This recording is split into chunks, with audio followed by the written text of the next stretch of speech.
Syllabus কিন্তু আমরা complete করে ফেলতে পারবো। ওকে, এইটা মাথায় রাখবে। মূলত এই তিনটে চ্যাপ্টার আমাদের এতটাই জোরপূর্বক আলোচনা করতে হবে। তো আজকে আমরা ড্রেনেজ চ্যাপ্টারটা আলোচনা শুরু করব। এবং এখানে আরেকটা বিষয় তোমাদের আমি বলে রাখি, কারোর যদি কোনো প্রবলেম হয় বুঝতে আমাকে জানাবে, আমি সেটা সাথে সাথে ক্লিয়ার করবো। সো ফার্স্ট অফ অল আমরা যেটা শিখবো যে কেন আমরা ড্রেনেজ সিস্টেম পড়ছি বা ড্রেনেজ সিস্টেম বেসিক্যালি বিষয়টা কি। দেখো, ড্রেনেজ সিস্টেম হচ্ছে একটা ইন্টিগ্রেটেড ব্যবস্থাপনা, একটা সামগ্রিক ব্যবস্থাপনা, যেখানে কি ঘটনা ঘটছে, যেখানে আমরা কিছু ট্রিবিউটারি পাচ্ছি, একটা ট্রাঙ্ক স্ট্রিম পাচ্ছি, যেটা সামগ্রিকভাবে কোনো একটা অঞ্চলের জলকে সামগ্রিকভাবে একটা অঞ্চলের জলকে বার করে দিচ্ছে। ব্যাপারটা কেমন হচ্ছে, ধরো এইগুলো হচ্ছে বাড়ি, এইগুলো হচ্ছে কারোর বাড়ি, একটা সামগ্রিক এরিয়া ধরো। এবারে প্রত্যেকটা বাড়ি থেকে কিছু জল বেরোচ্ছে এরকম ভাবে, প্রত্যেকটা বাড়ি থেকে জল বেরিয়ে কোনোটা কোনোটা কারোর সাথে মিশছে, এরকম ভাবে আসছে। জাস্ট এরকম ভাবে উদাহরণটা বোঝার চেষ্টা করো। এবার এই যে জলটা সামগ্রিকভাবে দেখা যাচ্ছে, এইখানে আসার পর একটা বড় ড্রেনের মাধ্যমে, এরকম ভাবে একটা বড় ড্রেনের মাধ্যমে জলাশয়ে পড়ছে। তাহলে এই যে এক্স নামক ড্রেনটা, এই এক্স নামক ড্রেনটাতে কি ঘটনা ঘটছে, এই এক্স নামক ড্রেনটাতে এই যে টোটাল এরিয়াটা, এটা আমার টোটাল এরিয়া, এই টোটাল এরিয়ার যা জল আছে, টোটাল এরিয়ার যা ওয়াটার আছে, সেটা এই জায়গা দিয়ে বেরিয়ে যাচ্ছে, এই অংশটা দিয়ে বেরিয়ে যাচ্ছে। সামগ্রিকভাবে এই পুরো ব্যাপারটাকে বলা হচ্ছে ড্রেনেজ সিস্টেম অফ, এটা আমি বলছি ধরো কলকাতা, এটা ড্রেনেজ সিস্টেম অফ কলকাতা। তো যখন আমরা ড্রেনেজ সিস্টেম বিষয়টা পড়বো, সামগ্রিকভাবে এই চিত্রপটটাকে মাথায় রাখবো যে কিভাবে ড্রেনেজ সিস্টেম কাজ করছে, এর সোর্স কোথায় এবং গিয়ে কোথায় পড়ছে। আশা করছি এই পর্যন্ত প্রত্যেকের কাছে বোঝা যায়। এবার এই যে এরিয়াটা, এই এরিয়াটাকে সামগ্রিকভাবে আমরা ড্রেনেজ বেসিন এই টার্ম হিসেবে ব্যবহার করতে পারি, যে যতটা অঞ্চলের জল একটা ড্রেন দিয়ে বেরিয়ে আসছে, যতটা অঞ্চলের জল একটা সামগ্রিক অঞ্চল দিয়ে যে জলটা পাস হচ্ছে, সেটা যেখান দিয়ে বেরিয়ে আসছে তাকে আমরা ড্রেনেজ বেসিন বলি।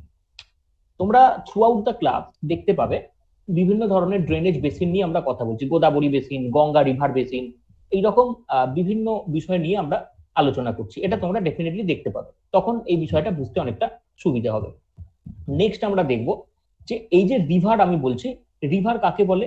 রিভার হচ্ছে চলমান জলভাগকে আমরা বলতে পারি, বা একটা চলমান জলের অংশ, একটা স্রোত যার তিনটে গতি আছে, উচ্চ গতি, মধ্য গতি এবং নিম্ন গতি।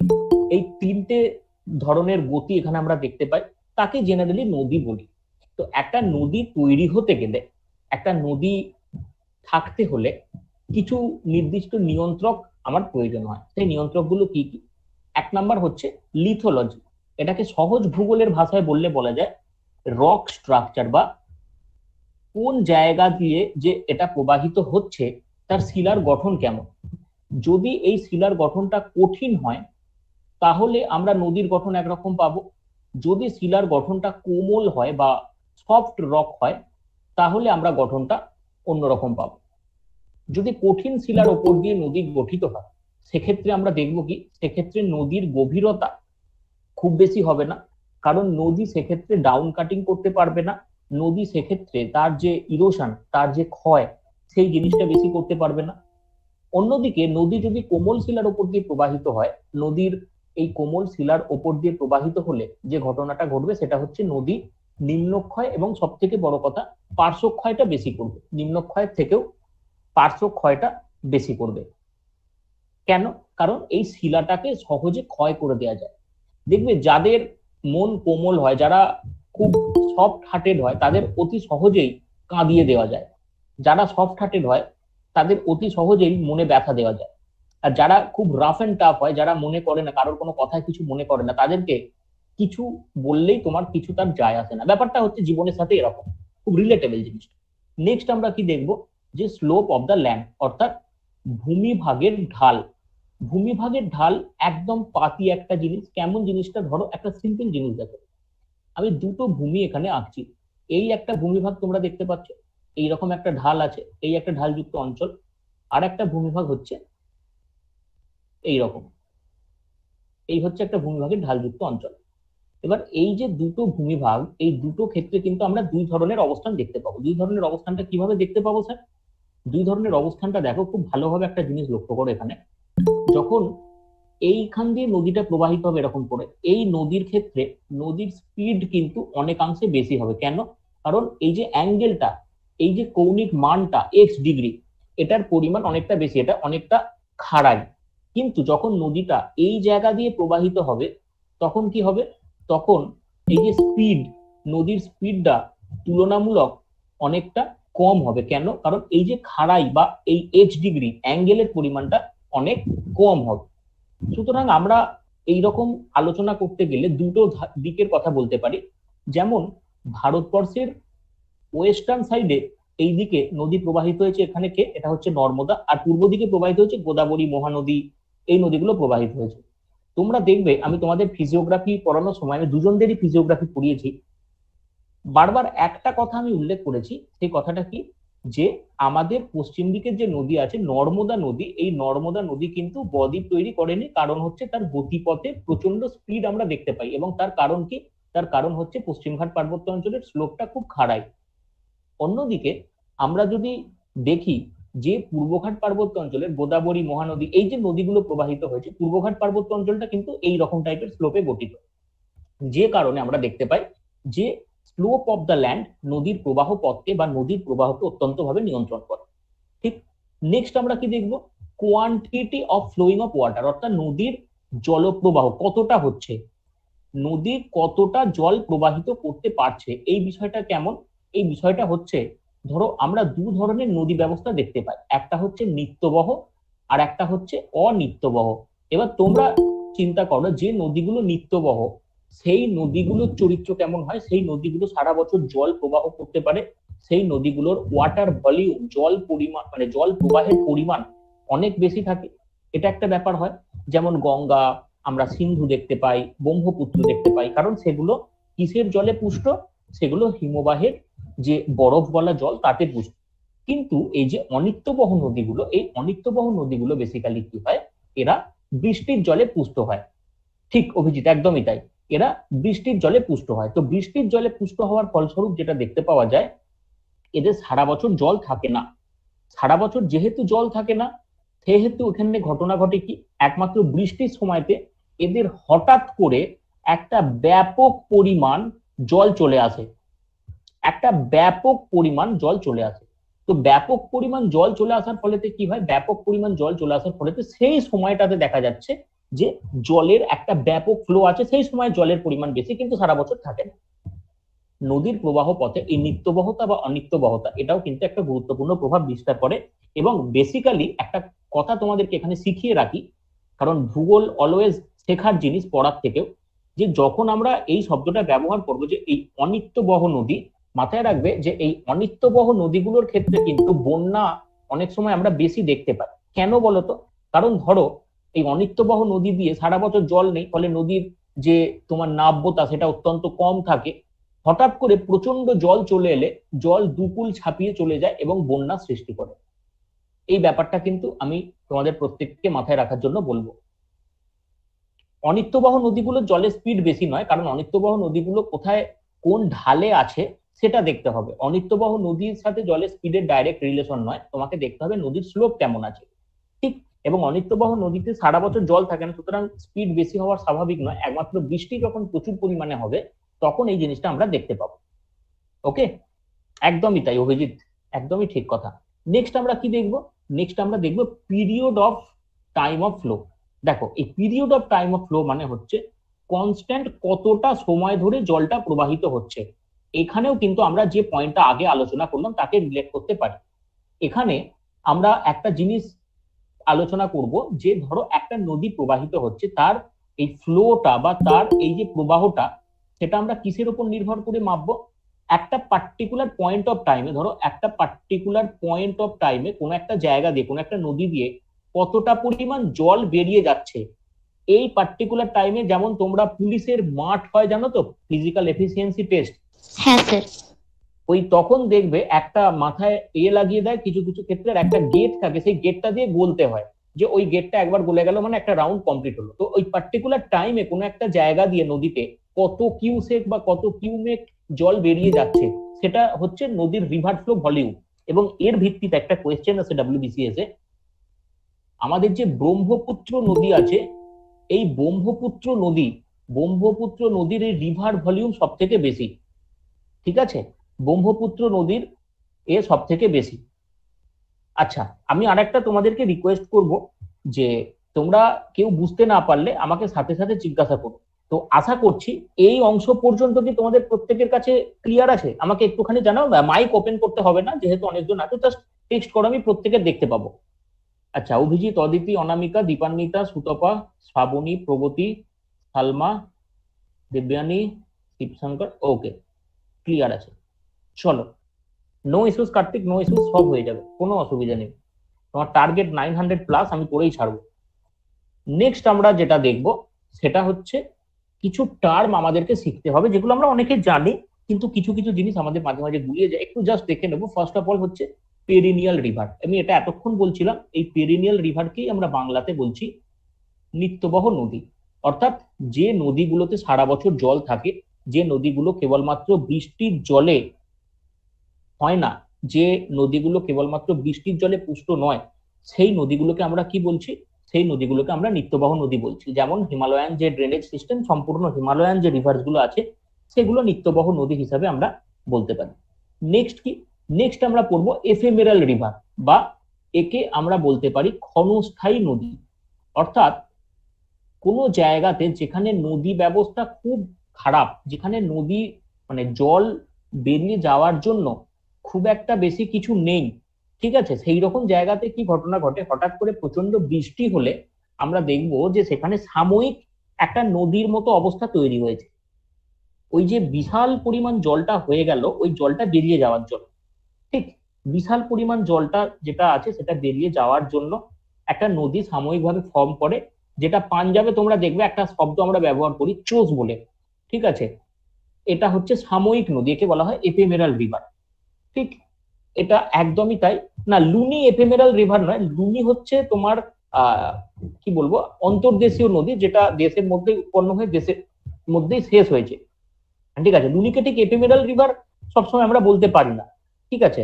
আচ্ছা, পৃথা বলছো ব্রহ্মপুত্রটা স্যার কি? একবার দেখো, ব্রহ্মপুত্র আমি যেটা বললাম সেটা হচ্ছে water discharge capacity. Water discharge capacity মানে হচ্ছে একটা নির্দিষ্ট টাইমে কতটা পরিমাণ জল ব্রহ্মপুত্র নদী দিয়ে প্রবাহিত হয়। একটা নির্দিষ্ট অবশ্যই পয়েন্ট থাকবে তার। ধরো এই হচ্ছে আমার টোটাল নদী প্রবাহ, সে ফর এক্সাম্পল আমি এইখানে সেই নির্দিষ্ট পয়েন্টটা করলাম যে এই জায়গা দিয়ে কতটা জল প্রবাহিত হচ্ছে 1 সেকেন্ড টাইমে, এরকম ভাবে একটা ক্যালকুলেশন করা যায়। ঠিক, এই ক্যালকুলেশনটার উপর ভিত্তি করে ওয়াটার ডিসচার্জ ক্যাপাসিটি সেটা নির্ধারণ করা হয়।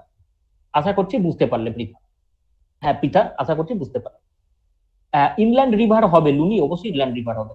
ঠিক আছে পিয়া, চলো নেক্সট আমরা যেটা দেখবো নন পেরিনিয়াল রিভার।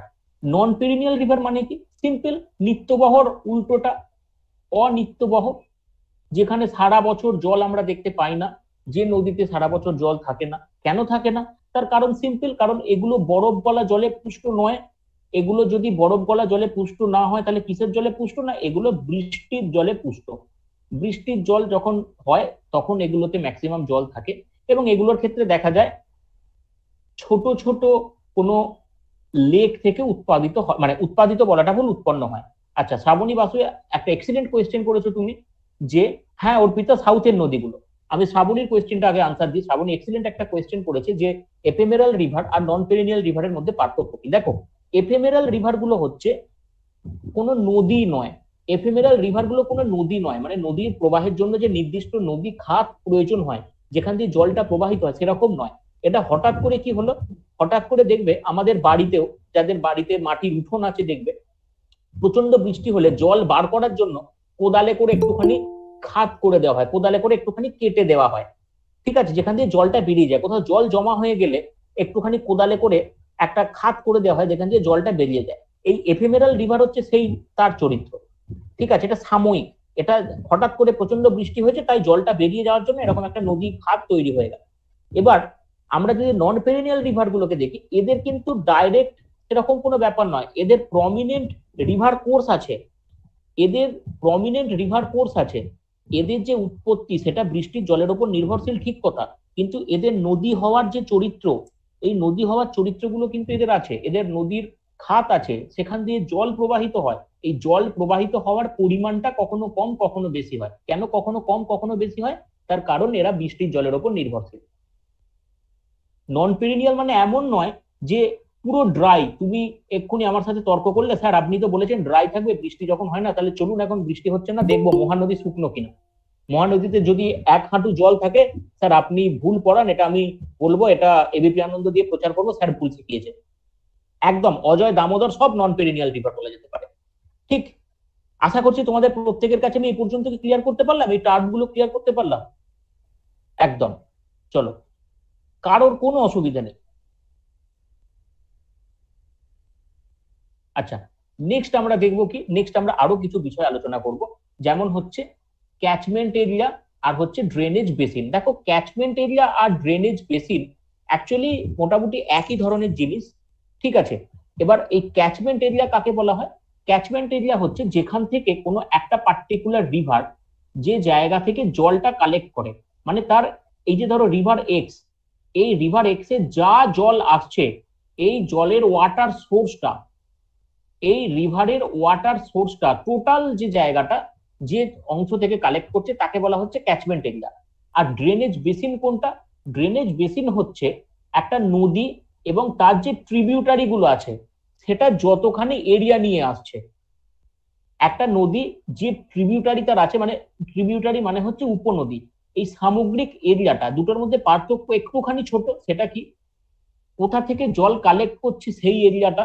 এবং এই যে ট্রিবিউটারির কথাটা আমি বলছি, ধরো এইগুলো হচ্ছে আমার আহ নদীর উৎস, এরা বেরোচ্ছে এরকম ভাবে এরা বেরিয়ে যাচ্ছে। তাহলে এই যে এরিয়াটা, ঠিক আছে, এই জল কালেকশনের এরিয়াটা, এটাকে আমি বলছি ক্যাচমেন্ট এরিয়া, কাইন্ড অফ, এটাকে আমরা ক্যাচমেন্ট এরিয়া বলছি। এবার যদি আমি ড্রেনেজ বেসিন এরিয়া বলি, তাহলে কি হবে, আমাকে পুরোটা, মানে পড়া পর্যন্ত, গঙ্গা ধরো যেখানে গিয়ে পড়ছে বে অফ বেঙ্গলে, সেই জায়গা পর্যন্ত পুরো যে এরিয়াটা আছে, তাকে বলা হচ্ছে ড্রেনেজ বেসিন। এটা প্রত্যেকে মাথায় রাখবে যে ড্রেনেজ বেসিন আর ক্যাচমেন্ট এরিয়ার মধ্যে এমন কিছু পার্থক্য নেই, এটা তোমাদের ক্ষেত্রে এমন কিচ্ছু লাগবে না, ঠিক আছে।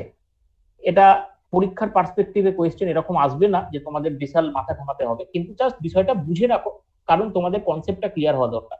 ক্যাচমেন্ট এরিয়া আর ড্রেনেজ বেসিন। এরপর আরেকটা জিনিস আমরা পড়বো, ড্রেনেজ বেসিন ক্যাচমেন্ট এরিয়াকে নিয়ে, ওয়াটার শেড। আর একটা শব্দ আমরা এখানে দেখতে পাবো, সেটা হচ্ছে নতুন শব্দ শিখবো, দ্যাট ইজ ওয়াটার শেড। এই ওয়াটার শেড জিনিসটা কি? ওয়াটার শেড জিনিসটা হচ্ছে, ধরো দুটো নদী ব্যবস্থা আছে, এই দুটো নদী ব্যবস্থা যে এরিয়া দ্বারা, যে পার্টিকুলার এরিয়া দ্বারা আমরা পার্থক্য করতে পারি, তাদের বলি ওয়াটার শেড। এবার এই ওয়াটার শেডের সাথে আর একটা শব্দ আমরা শিখেছি, তার পার্থক্য করতে হবে আমাদের একটুখানি, ওয়াটার ডিভাইড। দেখো, এই যে কথাটা ওয়াটার ডিভাইড আর ওয়াটার শেড, এই দুটো সিনোনিমাস, এই দুটো একই জিনিস। কিন্তু ধরো আমি এই যে ছবিটা আঁকছি, ধরো এটা হচ্ছে একটা পার্বত্য অঞ্চল, সে ফর এক্সাম্পল একটা মৈকাল পার্বত্য অঞ্চল। মৈকাল পার্বত্য অঞ্চল থেকে এইদিকে চলে গেছে কে, এইদিকে চলে গেছে সোন রিভার, ঠিক আছে, আর এইদিকে চলে গেছে আমাদের নর্মদা রিভার,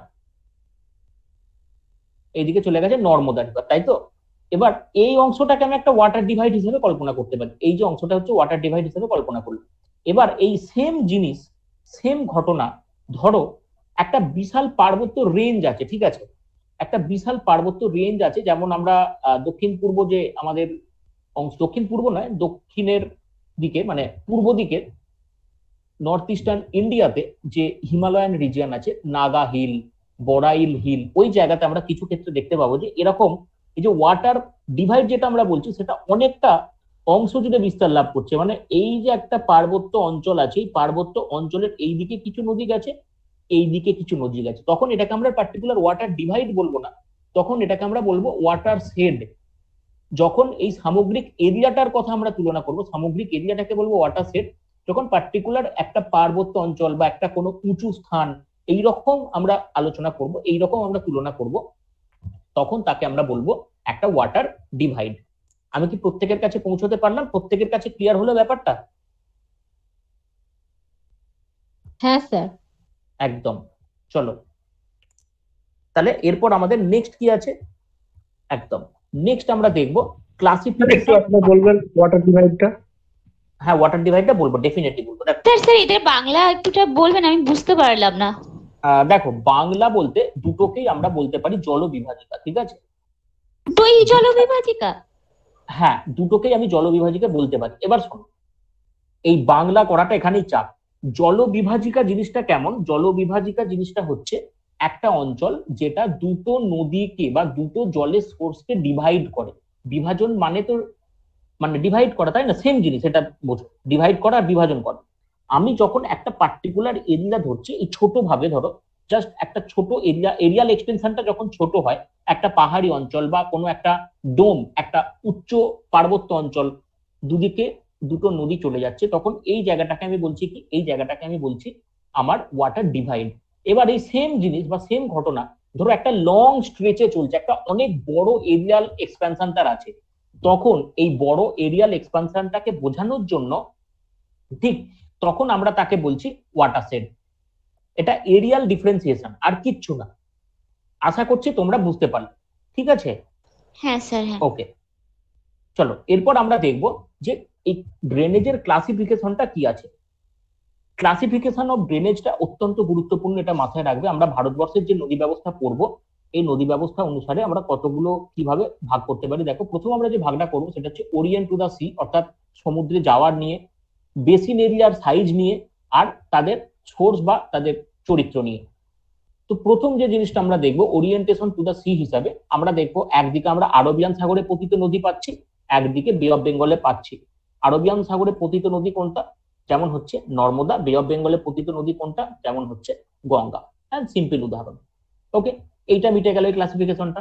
নেক্সট হচ্ছে size of basin area. Size of basin area মানে আমরা বেসিন এরিয়া সম্বন্ধে অলরেডি আলোচনা করে নিচ্ছি। দেখো, এই কারণে সাইজ অফ বেসিন এরিয়ার উপর ভিত্তি করে আমরা তিনটে ভাগ এখানে দেখতে পাচ্ছি। তো স্যার, তিনটে ভাগ কি কি? প্রথম যে ভাগটা হচ্ছে মেজর বেসিন এরিয়া, যার এরিয়া, অর্থাৎ ওই যে তোমাদের আমি আগে স্লাইডে, প্রথমে স্লাইডে দেখিয়েছিলাম, দেখো যে বেসিন এরিয়া কাকে বলে, যে টোটাল যে এরিয়াটা থেকে, এক মিনিট, এই যে টোটাল যে এরিয়াটা থেকে জলটা সে বার করে দিচ্ছে, ঠিক আছে? এক্ষেত্রে আমরা দেখতে পাবো কি, এক্ষেত্রে আমরা দেখতে পাবো যে এই বেসিন এরিয়ার সাইজ যদি 20,000 স্কোয়ার কিলোমিটারের বেশি হয়, এই নাম্বারটা কিন্তু অবশ্যই মাথায় রাখবে, এটা কিন্তু অলমোস্ট ফিক্সড নাম্বার। 20,000 স্কোয়ার কিলোমিটারের যদি বেশি হয়, তখন তাকে আমরা বলবো মেজর। যদি 2,000 থেকে 20,000 স্কোয়ার কিলোমিটার হয়, তখন তাকে আমরা বলবো মিডিয়াম। আর যদি 2,000 স্কোয়ার কিলোমিটারেরও কম হয়, তখন তাকে আমরা বলবো মাইনর। আমরা with due respect to time প্রত্যেকটা জিনিস আলোচনা করব। আর একটা সোর্সের ভিত্তিতে আমরা পাচ্ছি এবং চরিত্রের ভিত্তিতে পাচ্ছি, সেটা কি কি স্যার? একটা হচ্ছে হিমালয়ান ড্রেনেজ, এটাকে আমরা বলবো নিত্যবহ বা বরফ গলা জলে তৈরি নদী। আর একটা হচ্ছে পেনিনসুলার ড্রেনেজ, মূলত এটা অনিত্যবহ, মূলত অনিত্যবহ নদী এখানকার নদী, কারণ এগুলো কোনোটাই বরফ গলা জলে পুষ্ট নয়। এই হচ্ছে ভারতের যে ড্রেনেজ ব্যবস্থা, ভারতের যে ড্রেনেজ সিস্টেম, তার শ্রেণী বিভাগ। আশা করি এখানে কারোর কোনো প্রবলেম থাকার কথা নয়। চলো নেক্সট আমরা কি দেখবো? নেক্সট আমরা যেটা আলোচনা করব, drainage pattern and drainage type. এবার এইখানে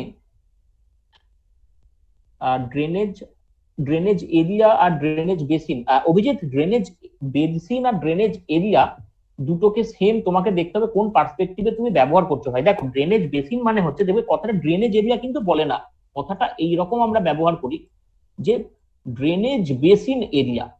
আমরা এক্স্যাক্টলি এই কথাটা ব্যবহার করি যে ড্রেনেজ বেসিন এরিয়া, অর্থাৎ যে জায়গা থেকে নদী তার সোর্স পাচ্ছে। একটা নদী তো যখন তৈরি হয়, একটা বড় নদী যখন তৈরি হয়, তখন তাতে অনেক ছোট ছোট নদী এসে মেশে, তখন তাতে অনেক ছোট ছোট নদী এসে মেশে, এবং এই ছোট ছোট নদীগুলো সামগ্রিকভাবে একটা বড় নদীর রূপদান করে। সেই এরিয়াটা যেটা থেকে এই ছোট ছোট নদীগুলো উৎপত্তি হয়ে আসছে, তাদেরকে সামগ্রিকভাবে আমরা এটা বলি।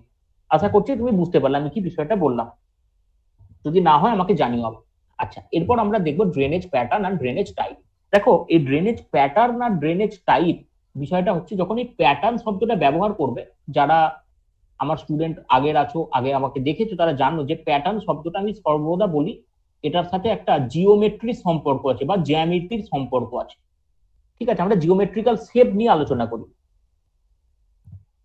ঠিক। আর টাইপ যখন আমরা ব্যবহার করব, এই টাইপ শব্দটা হচ্ছে তাদের উৎস হিসাবে, তাদের চরিত্র হিসাবে। ঠিক, এবার দেখো যখন আমরা ড্রেনেজ প্যাটার্ন আলোচনা করব তখন সিম্পলি দেখবো যে আমার যে একটা মূল নদী, এবং তার যে উপনদীগুলো আছে এরকম ভাবে, এই যে উপনদীগুলো তাতে এসে মিশছে, এটাকে কেমন দেখতে হচ্ছে, এটাকে কি গাছের মতো দেখতে হচ্ছে, না একটা মূল নদী এরকম ভাবে কোনো একটা জায়গা থেকে এরকম ভাবে।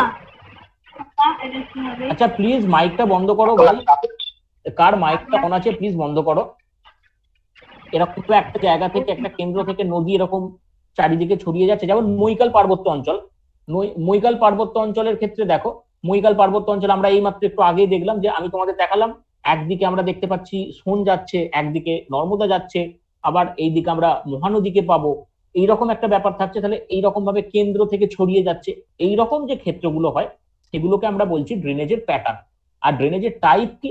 ড্রেনেজের টাইপ হচ্ছে, ধরো আমি উৎস হিসাবে বলছি, যেমন তোমরা শুনে থাকবে, অনেকেই শুনেছো অ্যান্টিসিডেন্ট রিভার, তোমরা অনেকে শুনেছো অ্যান্টিসিডেন্ট রিভার। তোমরা এই অ্যান্টিসিডেন্ট রিভারের নাম বললে এক্ষুনি মুখে মুখে আনসার করে দেবে যে স্যার অ্যান্টিসিডেন্ট রিভার হচ্ছে গঙ্গা, শতদ্রু, এইগুলো, এই ধরনের যে বিষয়গুলো। কিন্তু গঙ্গাকে পুরোপুরি অ্যান্টিসিডেন্ট বলা যায় না, এটা আমি তোমাদের আগেও বলেছি, আবার আমি বলবো। যাই হোক, এই বিষয়টা সম্পর্কে আমরা এবার আলোচনা করব। প্রথমে আমরা কোনটা পড়বো? প্রথমে আমরা টাইপ গুলো বেসিক্যালি আলোচনা করবো আজকে। আমরা প্রথমে টাইপ গুলো আলোচনা করবো। টাইপ মানে কিসের উপর ভিত্তি করে? তাদের সোর্স বা তাদের চরিত্র, তাদের উৎসের উপর ভিত্তি করে আমরা আলোচনাটা করবো। এই যে অ্যান্টিসিডেন্ট রিভার বা ইনকনসিকুয়েন্ট ড্রেনেজ সিস্টেম যেটাকে আমরা বলছি, মূলত মাথায় রাখবে এটা অত্যন্ত গুরুত্বপূর্ণ একটা প্রশ্ন, বারে বারে পরীক্ষায় জিজ্ঞাসা করে, কেবলমাত্র এক্সাম্পল, কিন্তু কারণটা জেনে রাখো।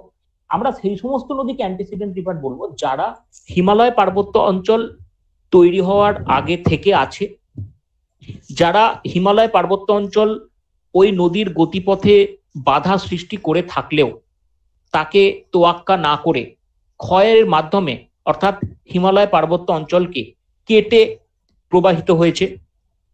ঠিক সেই সমস্ত নদীকে আমরা বলছি কি? সেই সমস্ত নদীকে আমরা বলছি অ্যান্টিসিডেন্ট অর ইনকনসিকুয়েন্ট রিভার। এবার বিষয়টা হচ্ছে কেমন ভাবে কেটে প্রবাহিত হয়েছে স্যার আপনি তো বলে দিলেন।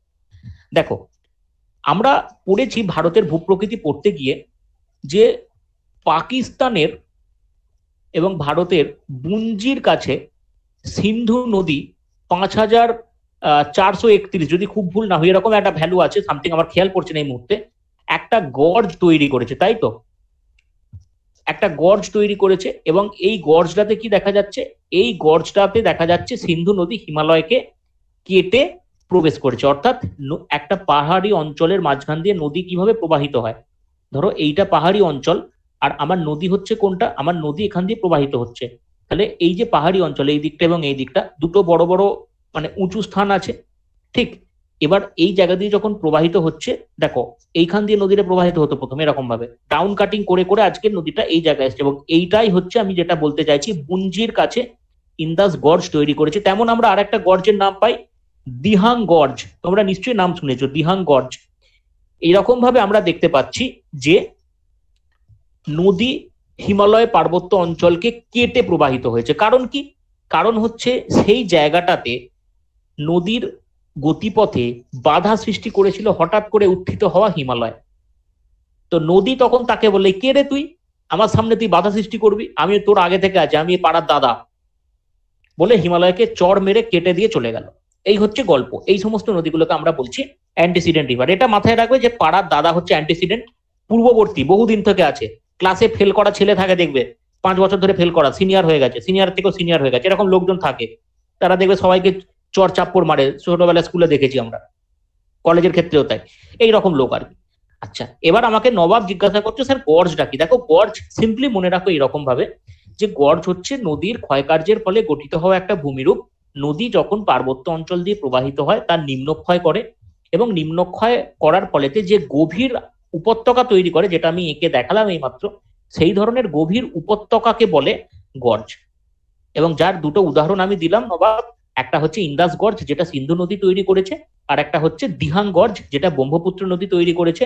এবং দুজনেই দেখো, দুজনেই কিন্তু একটা বিষয়কে কেটেছে, সেটা হচ্ছে হিমালয় পার্বত্য অঞ্চল। গিরিখাত সেম জিনিস, সেগুলো মূলত তাদের গভীরতার উপর নির্ভর করে এগুলোকে বলা হয়। তুমি গিরিখাত বলো, আই আকৃতির উপত্যকা বলো, ভি আকৃতির উপত্যকা বলো, গর্জ বলো, এই সমস্ত জিনিস।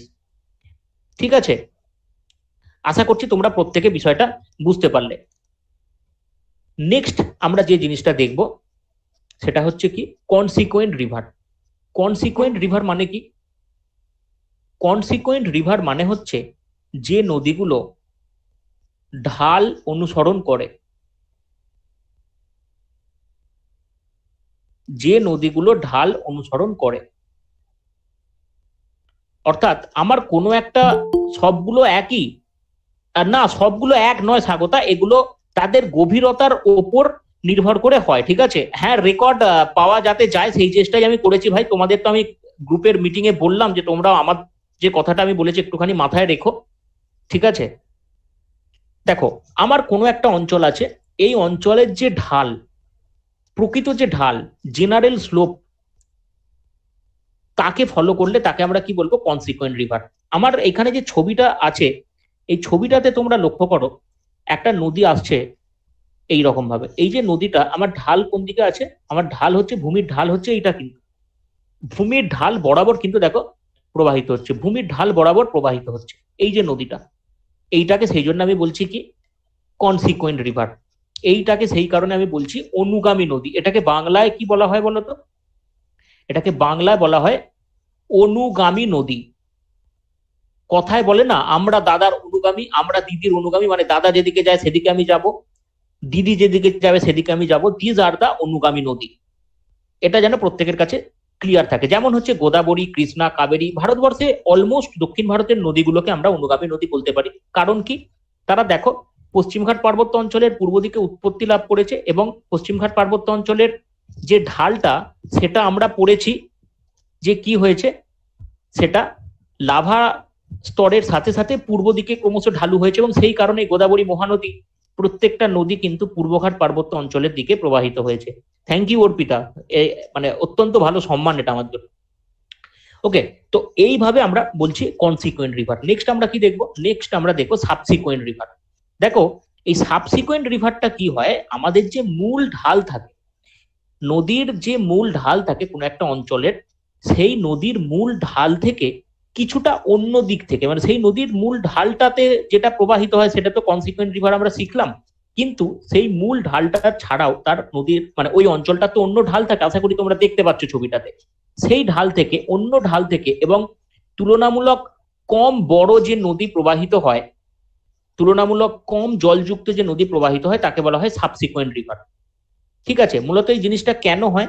তার কারণ হচ্ছে তোমার দুটো ঢাল হয় কোনো একটা অঞ্চলের, দুটো নয় একাধিক ঢাল হয়। একটা হচ্ছে মেজর, ঠিক আছে, আর কিছু হয় মাইনর। এই যে মাইনর ঢালটা বা অন্য দিকের যে ঢালটা, খুব ভালো করে তোমরা বুঝতে পারছো, প্রধান ঢাল হচ্ছে ভূমির এই দিকে, এবং আমার সাবসিকুয়েন্ট নদী কোন দিক থেকে আসছে? সাবসিকুয়েন্ট নদী আসছে কিন্তু অন্য ঢাল থেকে। আশা করছি তোমরা এই জিনিসটা ভালো করে দেখে বুঝতে পারছো। এখানে জুম করার অপশনটা আমি দেখতে পাচ্ছি না, যাই হোক, তোমাদের আশা করি আমি বোঝাতে পেরেছি যে সাবসিকুয়েন্ট রিভার। ঠিক আছে, তাহলে প্রথমে আমরা পড়লাম কনসিকুয়েন্ট রিভার, যেটা মূল ঢাল দিয়ে হয়। তারপর তা বেসিক্যালি কি হয় দেখো, ধরো গঙ্গা নদী প্রবাহিত হচ্ছে এরকম ভাবে, এবার গঙ্গার একটা সাবসিকুয়েন্ট রিভার কোনটাকে আমরা বলতে পারি? উপনদীগুলো। ধরো সোন নদী যাচ্ছে এরকম ভাবে গিয়ে মিশছে, এটা একটা সাবসিকুয়েন্ট নদী। তারপর আবার এরকম ভাবে কোনো নদী এসে মিশছে, এরা হচ্ছে সাবসিকুয়েন্ট নদী। গঙ্গা নদীর ক্ষেত্রে এদেরকে আমরা ধরতে পারি মূলত উপনদী যেগুলো হয়, এই উপনদীগুলোকে। ঠিক, নেক্সট আমরা দেখবো সুপার ইম্পোজড ড্রেনেজ। আচ্ছা, তার আগে আরো দুটো তিনটে ড্রেনেজের আছে, এখানে আমি সেটাকে উল্লেখ করে দিই। দেখো সুপার ইম্পোজ ড্রেনেজ পড়ার আগে আমাদের আর যে নদীগুলো পড়তে হবে সেটা হচ্ছে রিসিকুয়েন্ট ড্রেনেজ। রিসিকুয়েন্ট ড্রেনেজ কোনগুলো? রিসিকুয়েন্ট ড্রেনেজ হচ্ছে আমার যে ঢালটা, আমার মূল যে ঢালটা, মূল ঢালটা এখানে কোনটা? আমার এখানে মূল ঢালটা হচ্ছে কিন্তু এই যে অংশটা, এই অংশটা যেখানে আমার কনসিকুয়েন্ট যে নদী ব্যবস্থা, এই কনসিকুয়েন্ট নদী ব্যবস্থাটা যেখান দিয়ে আসছে, এক্ষেত্রে ঢালটা একই থাকবে, ঢালের ওরিয়েন্টেশনটা, ঢালের দিকটা কিন্তু একই থাকবে, কিন্তু ঢালের পরিমাণটা অর্থাৎ ঢালের কৌণিক মানটা কম হবে। মানে আমার ঢাল আছে, ধরো আমি একটা জিনিস সিম্পলি বলছি, আমার ঢাল আছে এই রকম ভাবে, এটা কোন দিক হচ্ছে? উত্তর থেকে, এটা হচ্ছে আমার সাউথ ইস্ট, এরকম এইদিকে ঢাল আছে। এই ঢাল একটা হলো, একই ঢাল আমার তো এরকমও থাকতে পারে, এইরকমও থাকতে পারে। তো এই সাবসিকুয়েন্ট রিভারের পর যে যখন আমরা রিসিকুয়েন্ট রিভারের কথা বলবো, রিসিকুয়েন্ট রিভারের ক্ষেত্রে কি হয়, রিসিকুয়েন্ট রিভারের ক্ষেত্রে এই ঢালের পরিমাণটা কম হয়, অর্থাৎ এটাকে আমরা বলবো ছোট ঢাল, বা যে ঢালের পরিমাণটা কম, ছোট ঢাল বললেই এটা মিটে যায়। সেই ছোট ঢালের যে নদী, সেই ছোট ঢালের নদীগুলোকে আমরা বলছি কি, ছোট ঢালের নদীগুলোকে আমরা বলছি রিসিকুয়েন্ট রিভার। অর্থাৎ পুনরায় এই নদীটা দেখো, রিসিকুয়েন্ট মানে কি, রি শব্দটা যখনই আমরা বলি, রি মানে কি, রিজেনারেশন, রিজেনারেট, রি ইনভিগোরেট, মানে হচ্ছে পুনরায়, পুনরায়, রিনিউ, পুনরায়।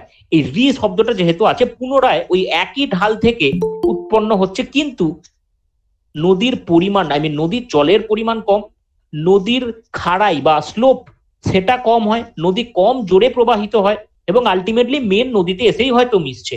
সেই ধরনের নদীগুলোকে আমরা বলছি রিসিকুয়েন্ট রিভার। ঠিক। আর এক ধরনের রিভার আমার পড়ে থাকছে, দ্যাট ইজ অবসিকুয়েন্ট রিভার। অবসিকুয়েন্ট মানে কি হয় বলতো? অবসিকুয়েন্ট মানে হচ্ছে আমার যে মূল নদী, অর্থাৎ আমরা কোনো একটা জায়গায় কনসিকুয়েন্ট যে রিভার পাচ্ছি, কোনো একটা জায়গায় যে কনসিকুয়েন্ট রিভার পাচ্ছি, অর্থাৎ কনসিকুয়েন্ট রিভার মানে, কনসিকুয়েন্ট রিভার মানে হচ্ছে যে নদী মূল ঢাল অনুসারে প্রবাহিত হচ্ছে। এবার মূল ঢাল কোনো একটা অঞ্চল, এখানে ছবিটা এত ছোট আছে, প্রচুর বড় হয়। এই মূল ঢালের বিপরীত দিক থেকে যদি কোনো নদী প্রবাহিত হয়, এই মূল ঢালের বিপরীত দিক থেকে, দেখো এটা হচ্ছে বিপরীত দিক, আমার মূল ঢালটা তো এইটা, এর বিপরীত দিক হচ্ছে এইটা, এই রকম জায়গা থেকে যদি কোনো নদী প্রবাহিত হয়, তখন তাকে বলা হচ্ছে কি, তখন তাকে বলা হচ্ছে একটা অবসিকুয়েন্ট রিভার।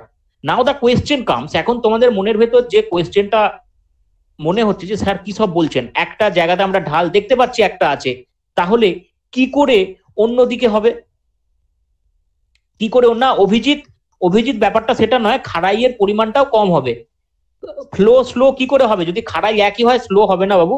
অভিজিৎ একটুখানি এটা তুমি চেক করে নাও, ঠিক আছে?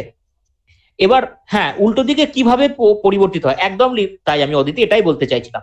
ধরো আমার এই টোটাল এরিয়া, এবার এই ধরো একটা অঞ্চল, এরকম তো অঞ্চলটা হচ্ছে, ধরো এরকম অঞ্চলটা হচ্ছে, আমি যে ছবিটা আঁকছি সেটা ভালো করে লক্ষ্য করো।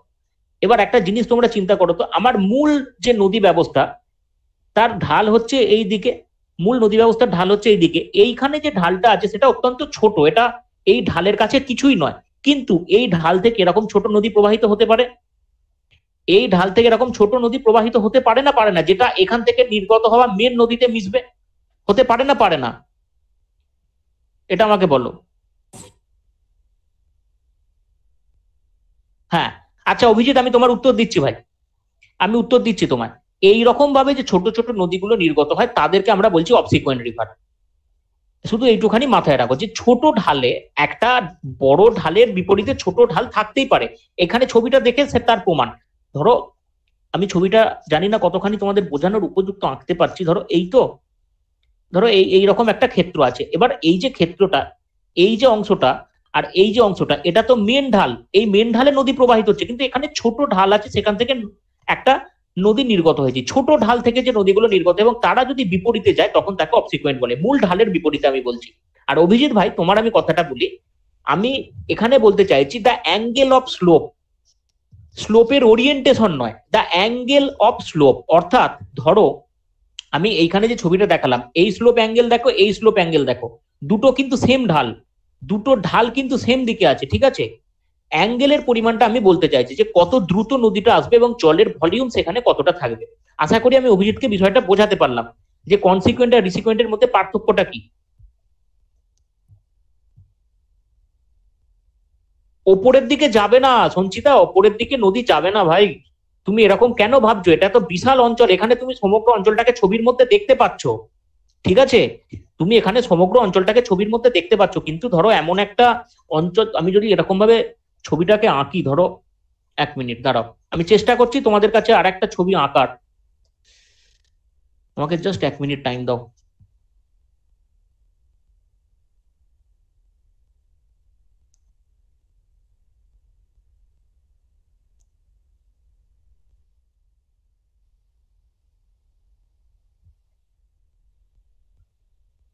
ধরো এইরকম একটা জায়গা আছে, এইটা হচ্ছে কোথায়, এইটা একটা জায়গা, এইটা অন্য একটা জায়গা, এবং এদের স্কেল ডিস্টেন্স হচ্ছে, আমি ধরছি 800 কিলোমিটার।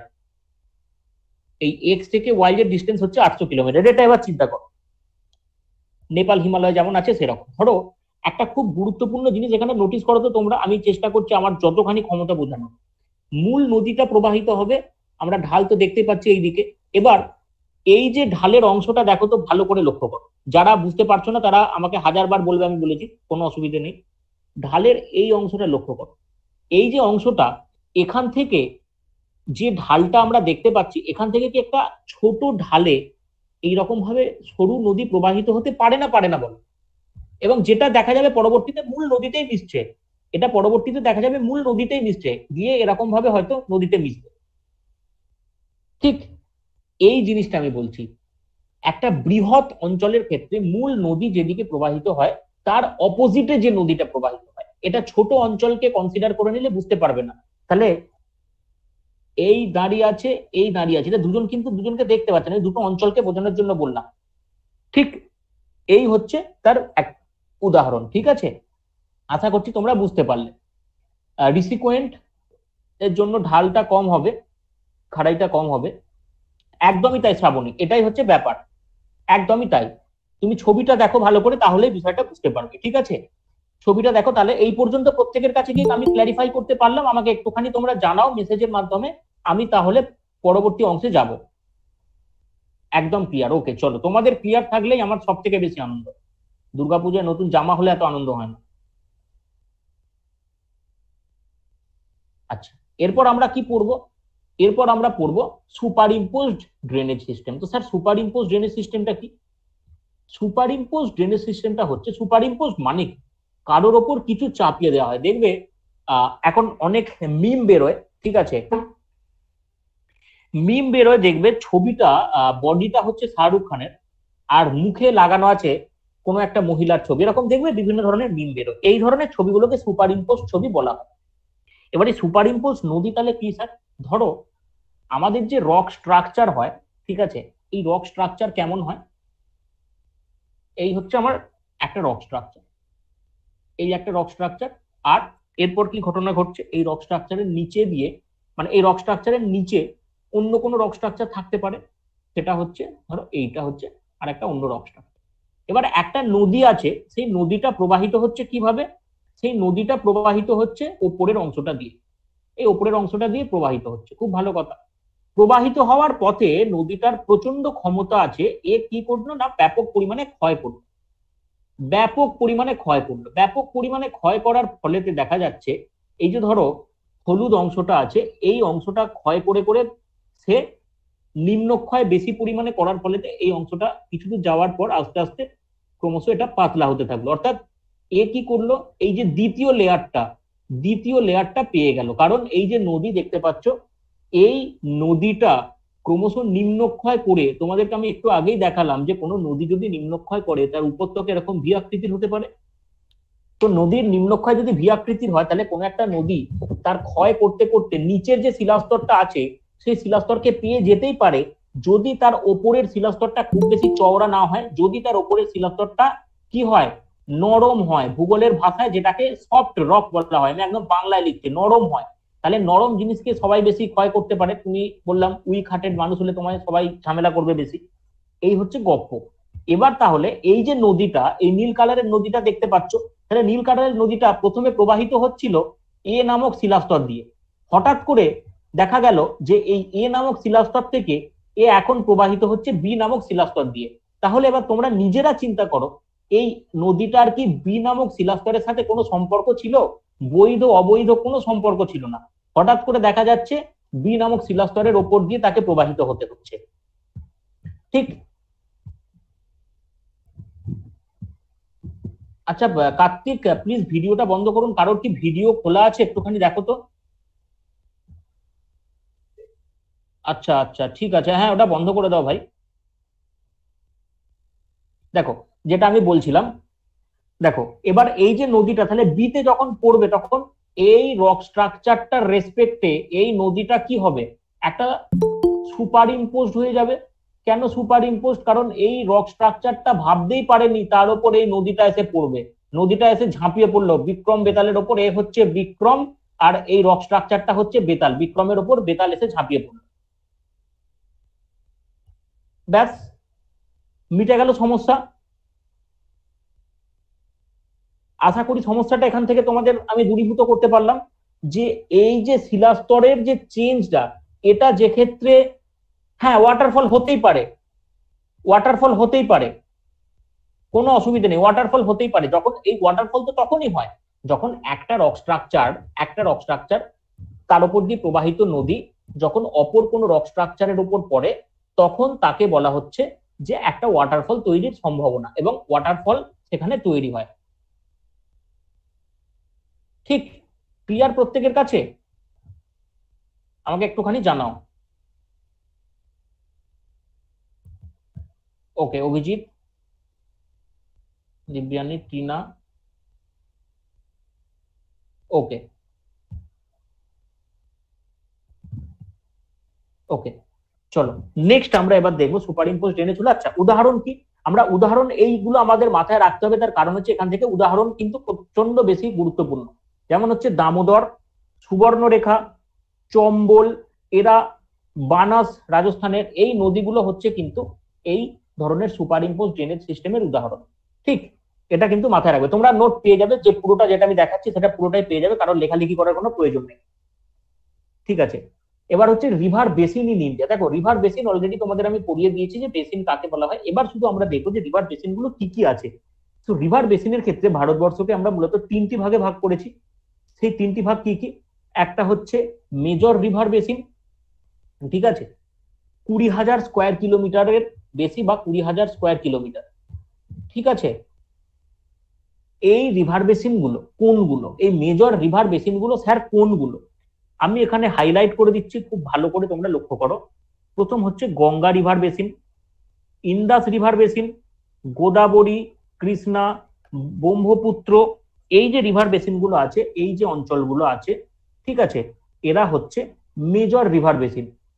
ঠিক, এর পরবর্তীতে আমরা যদি দেখি ভারতবর্ষের রিভার বেসিন গুলোর যে চরিত্র, সেই চরিত্র অনুসারে মেজর রিভার বেসিনের পর আমরা ছোট রিভার বেসিন গুলো পাবো, যেগুলো 20,000-এর কম, 2,000 থেকে 20,000, আর কিছু পাবো 2,000-এর নিচে। ঠিক, এই হচ্ছে ভারতবর্ষের টোটাল রিভার বেসিন। এখানে ম্যাপটা দেওয়া আছে, তোমরা তোমাদের মতো দেখে নিও। এই রিভার বেসিনের কনসেপ্টটাও অলরেডি আমি দিয়ে দিয়েছি, এখানে আর বলার মতো কিছু নেই। এরপর আমরা যেটা দেখবো রিভার সিস্টেম। রিভার সিস্টেম জিনিসটা কি? রিভার সিস্টেমটা খুব ভালোভাবে বোঝার আছে। তার আগে তোমাদের সাথে কিছু বিষয় আমি একটুখানি কনসিডার করে নিই। 1 মিনিট।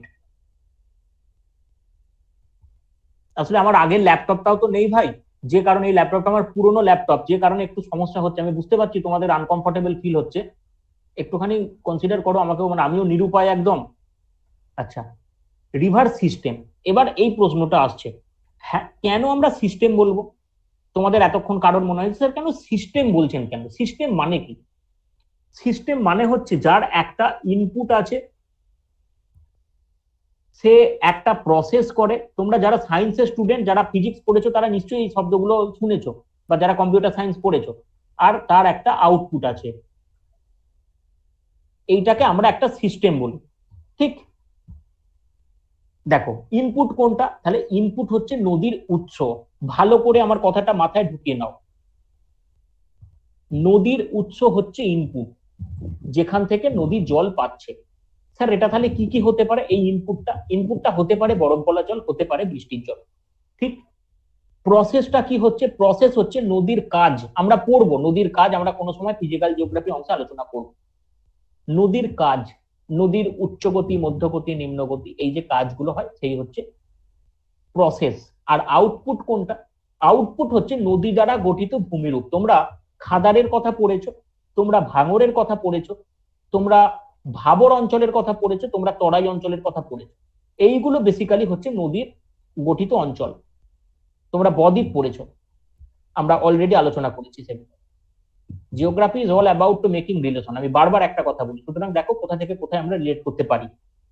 এইটা হচ্ছে আউটপুট, অর্থাৎ আউটপুট মানে হচ্ছে রেজাল্ট। যেহেতু এই সামগ্রিক বিষয়টা আমরা দেখতে পাচ্ছি, সেই কারণে ভূগোল শাস্ত্রে এটাকে বলা হয় কি, যে রিভারের ইটসেলফ যে লাইফটা, এটা একটা সুন্দর সিস্টেমের মতো। রিভারের ইটসেলফ যে ব্যাপার স্যাপার, এটা একটা সুন্দর system, that is why called river system. এবার এই রিভার সিস্টেমটাকে আমরা মূলত দুটো ভাগে ভারতের ক্ষেত্রে ভাগ করতে পারি। সেটা কি কি? একটা হচ্ছে হিমালয়ান ড্রেনেজ সিস্টেম বা এক্সট্রা পেনিনসুলার ড্রেনেজ সিস্টেম, আর একটা হচ্ছে পেনিনসুলার ড্রেনেজ সিস্টেম বা আমাদের দক্ষিণ ভারতের যে পেনিনসুলার রিজিয়ন আছে সেই অঞ্চলের ড্রেনেজ সিস্টেম।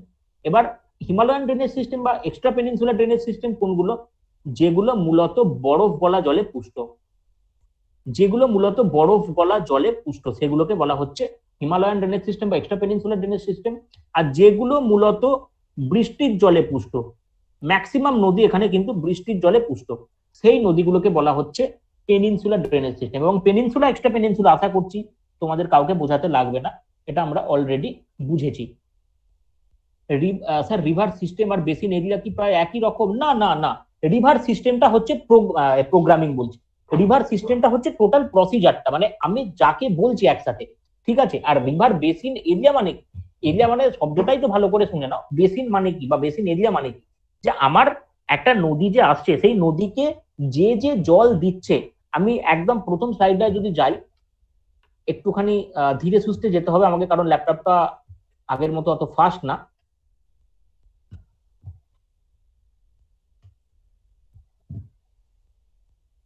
এই যে ধরো বেসিন এরিয়া আমি এখানে দেখিয়েছি, যেখান থেকে জলটা সংগ্রহ করছে, ঠিক আছে, সেই অংশটা। আশা করছি তোমাদের কাছে আমি পুরো ব্যাপারটা ক্লিয়ার করতে পারি।